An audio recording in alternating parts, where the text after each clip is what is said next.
ఇంకో పూట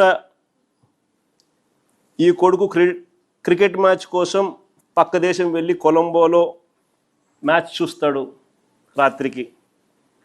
మరుసటి రోజు ఉదయం మళ్ళీ విజయవాడలో ఉంటాడు. మళ్ళీ ఆ సాయంత్రం విజయవాడ నుంచి ఢిల్లీకి పోతాడు. అంతే, ప్రైవేట్ విమానాలే. దేశంలో బాధ్యతాయుతమైన పదవుల్లో ఉన్న వాళ్ళు ఇలా జల్సాలు చేసిన సంబరాలు ఎక్కడైనా ఉన్నాయా? కొలంబోలో మ్యాచ్ ఆడుతా అంటే ఈయనకేం స్వామి, నాకు అర్థం కాదన్నా.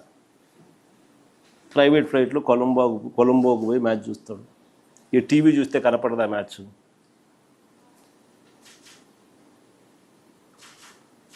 సరే, క్రికెట్ అభిమానివే అనుకో, టీవీ చూస్తే కనపడదా? నేను కూడా నిన్న టీవీలోనే చూసిన మ్యాచ్.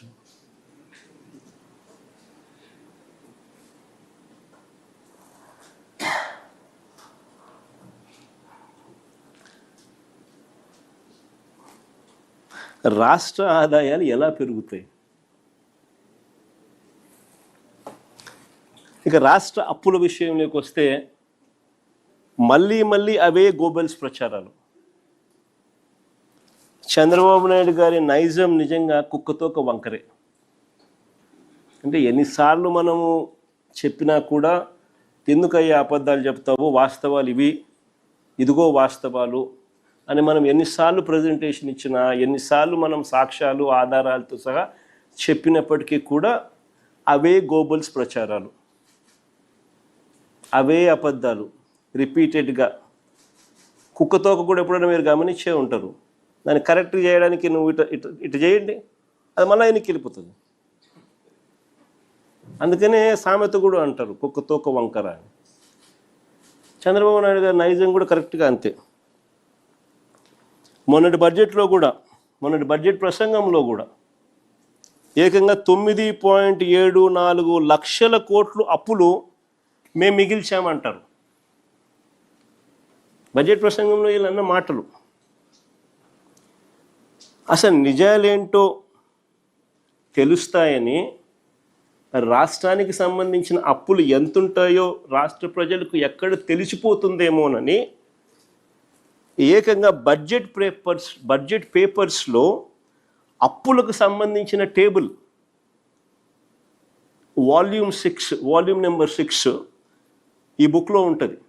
వాల్యూమ్ నెంబర్ 6 బుక్లో దీనికి సంబంధించిన టేబుల్ పూర్తిగా ఎత్తేసినారు, కనపడదు. హాయిగా మీరు మీ పని చేయండి అబ్బా, ఎర్ర బుక్ దాన్ని పని చేస్తుంది. అందుకని నేను మర్చిపోయా. ఎట్ట మర్చిపోతా స్వామి? ఎందుకు మర్చిపోవాలి స్వామి? తోట చంద్రని చంపేస్తే మర్చిపోమంటావా? నందం సుబ్బయ్యని చంపేస్తే మర్చిపోమంటావా? ఎట్ట మర్చిపోతా? చంద్రబాబు నాయుడు గారిని 53 రోజులు జైలుకు పంపిస్తే ఒక కొడుకుగా నేను మర్చిపోతానా అని అడుగుతున్నాను. నాకు తెలుసు ఆయన పడిన బాధ, ఆవేదన ఇప్పుడు కూడా బాధేస్తుంది. ఎందుకంటే ఆ రాజమండ్రి జైల్లో ఎక్కడైతే ఆయన బంధించారో ఆ జైలుని అభివృద్ధి చేసింది చంద్రబాబు నాయుడు గారు. 2 శిలాఫలకాలు ఉన్నాయి ఆ జైలు ముందర, నేను చూసా. బాబు గారు ఎక్కడైతే పెట్టారో అది ఆయన మొదటి టర్మ్లో చేసింది. ఏ రూమ్లో ఆయన కలిసామో 3వ టర్మ్లో కట్టింది స్వామి. అది ములాఖాత్ బిల్డింగ్ కూడా కట్టింది ఎవరు? చంద్రబాబు నాయుడు గారు. అలాంటి పెద్ద ఆయన్ని 53 రోజులు బంధిస్తే బాధ ఉండదా? బాధ కలగదా? ఎందుకు వదిలి పెడతా స్వామి? మన పని మనం చేద్దాం, ప్రజల దగ్గరికి వెళ్దాం, చేయాల్సింది చేద్దాం. ఎర్ర బుక్ దాన్ని పని చేసుకుంటూ వెళ్తుంది. అంతేగాని మర్చిపోయా ఏదో అయిందనేది ఉండదు. నా జీవితాంతం నేను మర్చిపోను. నాకు చాలా క్లారిటీ ఉంది. ఎందుకంటే తప్పు చేసిన ఎవరిని వదిలిపెట్టుకోవచ్చు స్వామి. అధికారులు అయి ఉండొచ్చు, రాజకీయ నాయకులు అయి ఉండొచ్చు, పోలీస్ ఆఫీసర్లు కూడా అయి ఉండొచ్చు. ఆనాడు చెప్పా, చట్టాన్ని మీరు ఉల్లంఘిస్తున్నారు, చట్టాన్ని ఉల్లంఘిస్తే మటుకు నేను వదిలిపెట్టాను, కోర్టుకు తీసుకెళ్తాను, కోర్టులో రుజువు చేస్తా మీరు చట్టాన్ని ఉల్లంఘించారు.